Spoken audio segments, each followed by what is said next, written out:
Hello everyone and happy 2024. If you've never watched my channel before, my name is Sam and I make lots of bookish and quiz videos and things like that. Now, my New Year's resolution was to read a book every month in 2023. And I am very, very proud of myself because I managed to read 40 books. And since I read quite a few books, I thought it would be fun to do a little video showing every book that I read in 2023. Also, yes, I have Christmas hair right now because I'm filming this January 1st and I haven't washed out my Christmas hair yet and I like doing weird Christmas hair, so just deal with it. But without further ado, let's just get into it. So earlier this year, I set myself the challenge to finish all of my did not finish books. There were some that I had started in 2017 and I was like, I need to finish these. I made a separate video going through all the books that I finished that were on my DNF list. I don't know when that will be up. I filmed it in August. We'll see if I can get it out in time, but if you're interested in more detailed reviews on those books, that video will be out. For now, I will just show you the 9 books that I finished that were on my DNF list. The Essential Supernatural Guide, Torchwood, Another Life, Rebels of Eden by Jerry Graceffa, Outlander by Diana Gabaldon, The Fellowship of the Ring by J.R.R. Tolkien, Family Don't End With Blood, Harry Potter and the Prisoner of Azkaban, I Was Born for This by Alice Oseman, Red, White and Royal Blue by Casey McQuiston. So those were all the books on my DNF list.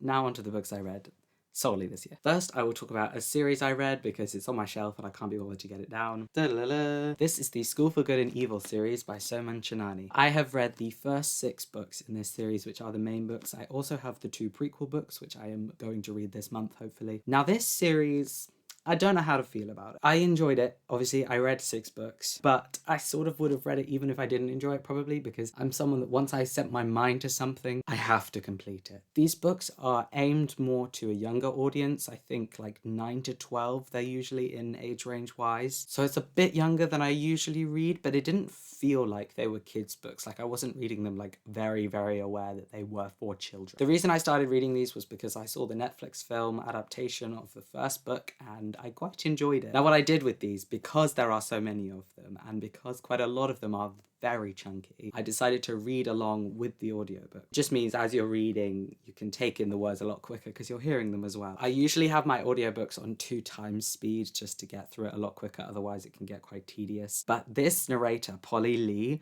she reads so slowly. It's like, The School for Good and Evil, read by Polly. I mean, you don't need to go that slowly. So I had it on 3.5 speed. I don't know if it's because I was listening to the audiobooks at such fast speed or if it's the pace of the books themselves, but they felt very, very fast and very, very crowded. So a lot happened very quickly and it was often very hard to keep up with. There's a lot of characters, there's a lot of lore. So if you aren't familiar with what these books are about, it's basically this fairy tale land, and there's also sort of more the normal world, and these 2 characters, Sophie and Agatha, from the reader world get taken away to the School for Good and Evil where they train people to be heroes and villains. Sophie has always dreamed of being a princess and Agatha has always been called a witch her whole life.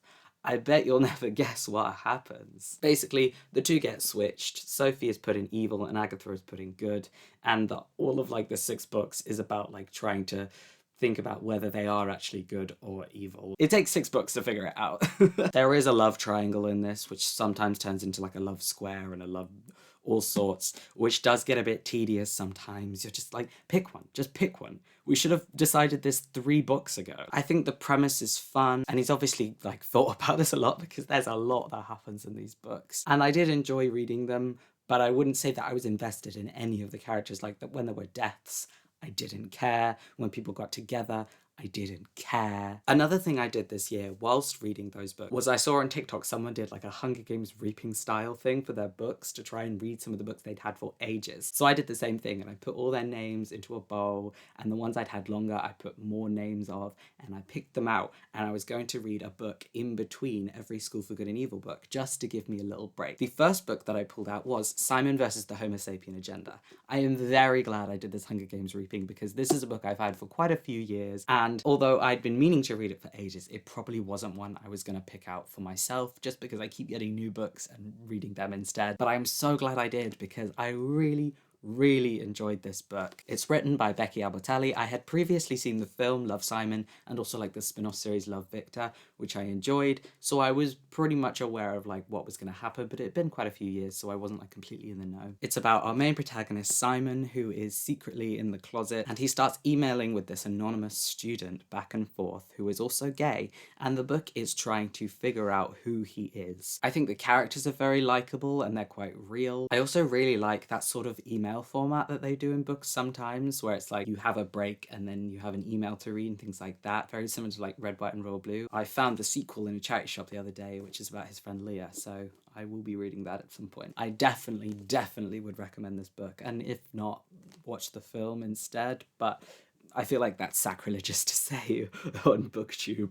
Sorry. The next book I got in my reaping was Everything Everything by Nicola Yoon. This book I had enjoyed so much. I read it again very quickly, and then I watched the film, and I really enjoyed that too. I thought it was a good adaptation. This book features our main protagonist, Maddie, who has been living inside for 18 years due to being very ill, and if she steps outside she would probably die. So she doesn't like interact with anyone other than online, and she just lives with her mum, who's very protective, until some people move next door and she meets a lovely young boy whose window is opposite hers. Ooh, what's gonna occur? I think this is a really interesting concept, and I wasn't really sure like where it was gonna go, which is good. I really like Maddie and Ollie together. This book is very fast paced, which I like. The chapters are quite short, which is great for my short attention span. And I think the main character is really likable. I'm pretty sure this was another book that I did in my reaping, which is They Both Die at the End by Adam Silvera. Now, I knew going into this that this was gonna be a sad book because clue is in the name. I'd heard so much about this and I was really excited to get into it. I knew I was gonna get my heart broken, and boy, did I. This book is set in a sort of universe where there is this app where the day you're gonna die, you get a phone call in the morning saying you're gonna die today.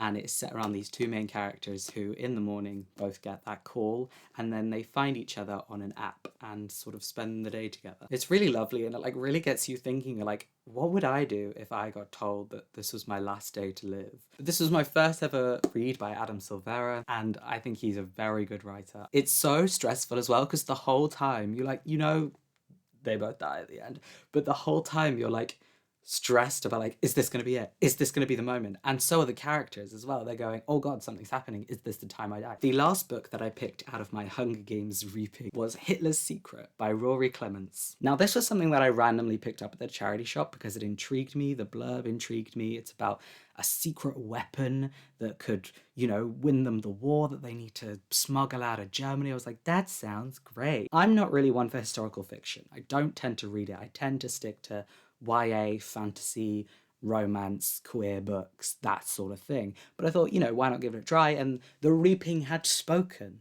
It was time to read Hitler's Secret. This book took me about 4 months to get through. It wasn't my favorite. It's a lot of moving from one place to another and hiding and then like rendezvousing with people and things like that. What I did do though is, because I was desperate to finish it on New Year's Eve so it could be in this video, I found the audiobook and it had the perfect amount of time left, about 3 hours left. I put it on like 2.8 speed and read like the last 130 pages like that. And I don't know whether it was because I was listening to it while I was reading, but I really enjoyed the last part of this book. It was more high. I mean, the whole thing is very tense because they're in Germany trying to smuggle their way past like Nazis and things like that. But the last bit, everything sort of comes to a head in the big climax of the book. I was one chapter away from finishing when I realized that this is actually the 4th book in a series, but I think it's just this guy, this main character, Tom Wilde. I think it's just sort of his series and you can read them as standalones, is the impression that I got, because this does feel like a standalone. It felt wrapped up. There was nothing I felt like I was lacking from not reading other books. So I'm guessing you can just read these as standalones because I'm not going to read the others. Now, I am someone who is very into Bridgerton. I wasn't at the beginning. I was just a very chill fan. And then I just sort of had this visceral need, and I need season 3 so bad. So obviously I had to go out and get the first 2 Bridgerton books. The first of which I have read, which is The Duke and I, which centres around Daphne Bridgerton and Simon Bassett, the Duke of Hastings, and their little romance and how that all happened. These books are very simple. They're sort of like Twilight in the fact that I feel like you don't really have to concentrate to read them. They're very easy. They just go in and you can just chill in all the romance. Not to say that like I'm comparing the writing to Twilight. It's just that sort of time when you can sit back and just it's easy on the brain. It is quite different to the show though. This show obviously is setting up all these different seasons for all these different characters, so we have all of these different things going on to make things more interesting about the whole family, whereas the book just focuses on Daphne. We just see Daphne's story. We don't really see much of her family at all. There is a scene in here that I can't stop thinking about because in the show it happens as well. In the book it's a lot worse. It's the scene, if you know, where Daphne sort of makes Simon do something that he doesn't want to do. And in the book, it's a lot worse. And I was just sitting there like, this is R word. This just is. Why is no one talking about this? This is not okay. Other than that, I like Simon and Daphne's romance. It's a bit enemies to lovers. It's a bit friends to lovers. It's a bit fake relationship forced together. You know, I like that kind of trope, although I much prefer Kate and Anthony, and I will be reading the second book at some point. But if you're into romance and if you're into the British show, I'd definitely give it a go. I did mention that I'd read Red, White and Royal Blue as part of my DNF list. That was my second time reading the book, and in preparation for the film coming out, I read it a third time. So I read it twice this year. I love this book so much. It is one of my favourite books I've ever read. I've got this lovely signed limited edition. It's beautiful. There will be a review of the film up on my channel. I don't know if it's up already, but go and watch that if you're interested in my thoughts. I mean, I think it speaks volumes that I've read this 3 times because it's so fun. The concept itself, when I heard what this was about, I was like, oh yeah, this is my kind of book. I know it's like a big book talk book and often hype on book talk is not real.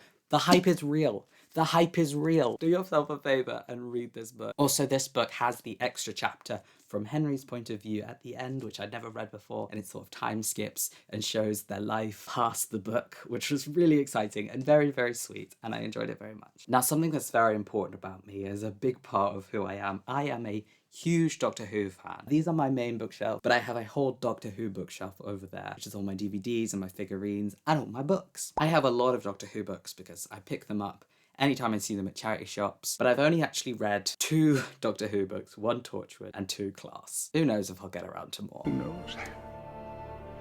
Who knows? But the first one I read was The Stone Rose by Jacqueline Rayner. This book is obviously Ten and Rose. They go back to Rome because they go to a museum in modern day which has a statue of Rose, and they find the date and they go back to Rome.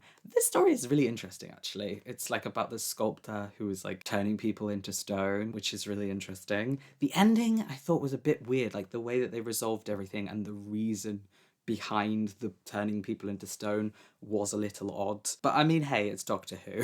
I thought everyone was in character, which is really good, which is a problem I had with the Torchwood book, which I spoke about in my other video. I felt like they were not written in character. There were so many things I was like, they would never say that, but this felt very much in character. And for my first Doctor Who book, it was pretty good. That's a nice thing about the Doctor Who books, is because there's such a range of different authors. If you don't like one author's writing style, you can just hop to another's and give another's a go. Staying on the Doctor Who train, we have The Sontaran Games by, again, Jacqueline Rayner. Now this guy is very short, so I read this very, very quickly. It's about Sontarans sort of invading an athlete training center for kids. Sontarans make them compete in a sort of Olympics that they call the Sontaran Games, which is quite fun, like seeing the Doctor do like high jump and things like that, which obviously he's very good at. So if you're like looking to enter the Doctor Who book universe, I'd say books like this are good starts because they're very short. You can finish them in like an hour or so. Staying in the Whoniverse but pivoting to the spin-off, Class, there are only 3 Class books that have ever been published because the show only got 1 season, sadly. It was cancelled, and only 3 books are out there. I have all 3 and I have only read the first 2. The first being Joyride, which is such a cool concept. It's about this machine that allows people to sort of transport their mind into someone else's body and have like a joyride on their body. It's sold as like an attraction, a little experience for people that are maybe unhappy in their lives, or somebody uses it because they want to sleep with a man when they have a wife, or they use it to steal a car and crash through a window, which is how the book starts, which obviously kills the body, but the mind is fine. You just are transported back into your body. So the class team have to work together to stop this whole corporation and see where it all came from. I really enjoyed this book. I thought it was very fun. I thought it was very in character as well. And then the second book is The Stone House. I think I enjoyed this one a lot less, mostly because I was quite confused the entire time. It's about this house that sort of draws people in, and once you're in, you like don't come out. And there is a girl trapped in the house who's sort of a refugee. And every part from her perspective is told in second person, which is not something I like. And also I was very confused. I was like, who is this speaking? I don't know. You just sort of don't figure that out until the end, unless I'm just really thick. But yeah, I did enjoy this book, but I think I enjoyed it a lot less than Joyride. And it was harder to get through, whereas Joyride, I read in one sitting. I just read it in a couple hours because I really, really enjoyed it. Whereas this was a little harder to get through. Another book I read this year that I really enjoyed that I don't currently have with me because it's in my flat at uni, so I've got this really tattered copy of The Hunger Games, is The Ballad of Songbirds and Snakes, which is the Hunger Games prequel set around the 10th annual Hunger Games and told from the perspective of Coriolanus Snow. I was really excited to read this. I read it very, very, very quickly because I was seeing the movie like the next weekend, so I read it all, and then that day I finished it a couple hours before I saw the movie. So I really, really enjoyed the movie because the book was fresh in my mind and I thought it was a brilliant adaptation. But then people that I went with that hadn't read the book didn't enjoy it as much. So I feel like the consensus is if you've read the book, you enjoy the film. Who knows? Who knows?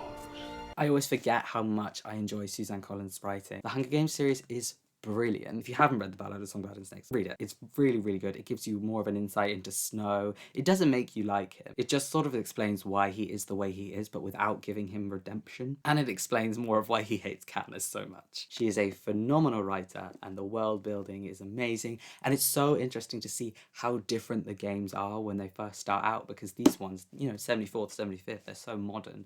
Different arenas, all this technology, all these rules, and it's so cool to see how they came about. One of the best reads I had this year. Another book I read this year that I really enjoyed is Swimming in the Dark by Tomasz Jedrzejewski. Not sure how to say that, I think it's a Polish name. This is a story about two boys in Poland, 1980, who meet at a camp and sort of start a romance where obviously it's not okay to have a romance. It's quite short, so nice and easy to get through.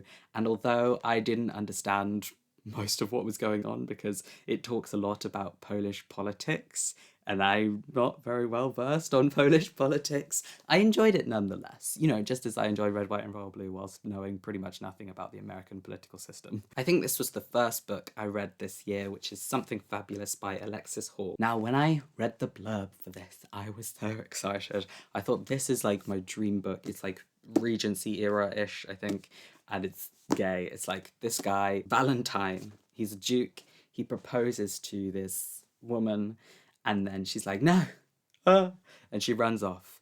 And then he and her brother go off to find her, and him and the brother spark up a little summer. And I was like, that sounds right up my alley. I was a little disappointed reading this. It wasn't as great as I thought it would be. The thing that disturbed me the most, this book is a little smutty. It's quite smutty, so if you're not into that, I wouldn't read it. But they referred to a booty hole as a hungry flower.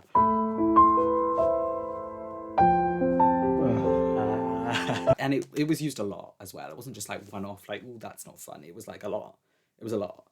And I didn't like it. I didn't like it at all. No, I did not. So all in all, I was a little bit let down by this book. It wasn't awful, but it wasn't everything I hoped it would be. One of the last books I read this year that I finished on New Year's Eve as well was The Geek Who Saved Christmas by Annabeth Albert. This book does something that I hate in like holiday films and things like that, because the main characters are called Gideon Holiday and Paul Frost. What I can say about this book is it is a Hallmark movie in book form. It's about these two neighbours, they're like in their 40s. One of them loves Christmas and loves decorating for Christmas, and the other one is a grumpy guy. It's Grumpy X Sunshine trope with Christmas. What could go wrong? Turns out Some. The thing that struck me the most when I started reading this was that it felt like something I would write. And if I feel like I could write something, we have a problem. It's not bad. It's well written, but it also just felt like it was lacking something. Also, I thought this book was going to be so wholesome, you know, Christmassy gaze. Who doesn't love that? Oh my god, it's so smutty. I was reading this in the car, surrounded by my entire family, and it was so smutty, and I was sitting there like, oh my god. Now, I'm not a prude. You know, I like smut just as much as the next person. Sometimes it's too much, and this was a little too much for me, just for me. So on New Year's Eve, after finishing The Geek Who Saved Christmas and Hitler's Secret, I realised I had read 39 books that year, and I was like, well, I have to read one more. But I only had a few hours left of the year, so I thought, why not read my newly gifted Heartstopper Volume 5. I had read all of this apart from like the last couple pages on Tapas, which is where Alice uploads the comic online. So I'd been reading it sort of as it came out. So this was pretty much everything I'd read before, but it was nice to read it all together in a book form. And you know, it's just classic Heartstopper. There's a little bit of angst, mostly just like fluff and cuteness. And it was a good book to finish on because it's a book I enjoyed and it was quick and very wholesome. So that was the last book I read this year, but not the last one to talk about. No, we are only 30 books in. I'm going to talk about the next 10 books as a group because I read all 10 of the Grishaverse books by Leigh Bardugo. These include the Shadow and Bone trilogy, the Six of Crows duology, the King of Scars duology, and the 3 companion books, The Lives of Saints, The Language of Thorns, and the graphic novel, The Demon in the Wood. Now, if I was going to pick any standout book or series from this year, it would have to be the Grishaverse. Specifically, the Six of Crows duology, which is possibly amongst the best books that I have ever read. I discovered the Shadow and Bone show earlier this year, became obsessed, then got my friend obsessed, then we read all 10 books in about a month. Like, I was reading night and day, like, all the way through. I had a schedule. I was like, I am getting these done in a month. Now, I read them in order. I know a lot of people start with Six of Crows, but I was like, I'm not doing that. I am a do it by the book kind of guy. So I started with the Shadow and Bone trilogy. Now, this gets a lot of hate, I think, for being just not great. But I think the thing is not as good as Six of Crows. My favourite book in the trilogy is definitely Ruin and Rising. I really love the pace of it and I love everything that goes on. I think Siege and Storm, probably my least favourite. I just think it was a tougher read to get through. And then Shadow and Bone was fun, but it just felt quite fast-paced, and sometimes that's not a good thing. That being said, I really enjoyed the series. The MVP obviously was Nikolai. He is my favourite Shadow and Bone character, and he's got the witty comments. He's a bit of an ass, but we love him for it. And don't get me started about the cancellation of the show, because I am devastated, so we're not even gonna go there. Then, of course, I moved on to the Six of Crows duology, which, oh my god, these books are just incredible. Sometimes I don't like dual POVs, and this has got many POVs. These characters are so diverse and well written, and just like some of the best characters in anything I've ever read. Wylan and Jesper have my heart, okay? I'm a Wesper boy through and through. Love me some Kanej. Love me some Nina and Matthias. Don't get me wrong, but Wesper's just got a little place in my heart. I was so sad that we didn't get Wylan POVs in Six of Crows. I was like, where is Wylan? Where is Wylan? But we finally got them in Crooked Kingdom. I knew what was coming in Crooked Kingdom because I'm on the internet and I got spoiled. But it was still really devastating when it happened. I just want to like see inside Leigh Bardugo's mind to see how it works because it's so cool. The stuff she thinks of with the heist, like hiding stuff in the skin, the auction scene, and these characters have so much charisma. They're so funny. I pray to the Grishaverse gods. I pray to the saints that Leigh will write a third book. Although she's like, you guys don't want me to write another book because I will kill everyone off. But I'm like, please give it to me. And then we have the Rule of Wolves duology, which I was excited for because everyone's in it. It's like crossover. But it mainly follows Nikolai, Zoya, and Nina. And then we get a few new characters sprinkled in there as well. Obviously, I love these books because Nikolai. And I love Zoya, and Nina's story was so heartbreaking, but I love Hannah. And then we have The Lives of Saints, which is just like a little novella with beautiful illustrations, just going through like stories of the saints and sort of like lore of the Grishaverse. And then Demon in the Wood, I actually had a written version of Demon in the Wood at the end of my copy of Ruin and Rising. So I'd read it before, I just hadn't read it in comic version. And it was very cool. And it's very cool to see Alexander like as a young'un. And then The Language of Thorns is like sort of fairy tales and stories from the Grishaverse that they would have been told as kids, things like that, like sort of our Brothers Grimm or like our Roald Dahl or something. That was really interesting. The one about the animals though, spooky. Didn't like that. Spooky. So that is every book that I read in 2023. 40 books. It's a miracle. Will I read as many in 2024? No, but I will aim again for one book a month and see how we go. Out of all those books, I think my favourite that I read was probably Crooked Kingdom, maybe Six of Crows. I don't know how to separate them. Obviously I love Red, White and Royal Blue, but it was my second and third time reading it. I think my least favourite book was probably Another Life, which I didn't really talk about in this. It was the Torchwood book, like I said, just not in character at all. Things were confusing, the pace was weird, I didn't know what was going on. Didn't enjoy that book very much.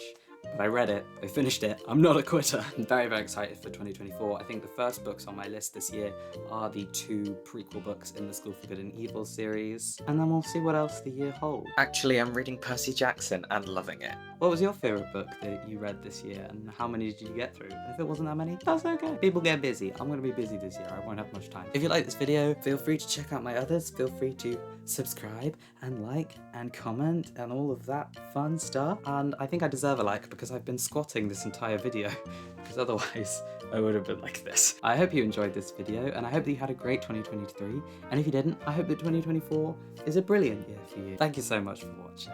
I will see you when I see you.